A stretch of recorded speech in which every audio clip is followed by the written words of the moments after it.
আমরা দেখছি একটা স্তম্ভ এবং স্তম্ভের উপরে একটা পোকার মতো দেওয়া আছে, যেটা এই মিশরে সব জায়গায় এই পোকাটা দেখা যায়। তারা মনে করে যে এটা একটা তাদের সৌন্দর্য চিহ্ন, আর এখানে তারা এসে এটাকে প্রদক্ষিণ তোয়াফ করে আসলে। সেটা দেখছি আমরা, বিশেষ করে ইউরোপের সবাইকে দেখি এখানে তোয়াফ করে।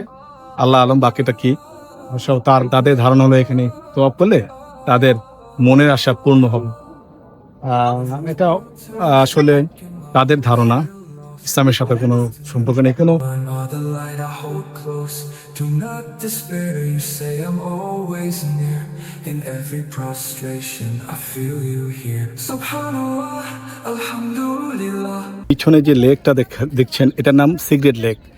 এটা নীল নদ থেকে অববাহিকা করে সেই যুগ থেকে, মানে আজ থেকে 5000 বছর আগ থেকে এই লেকটা এখনো কালীসক্ষে হয়ে আছে।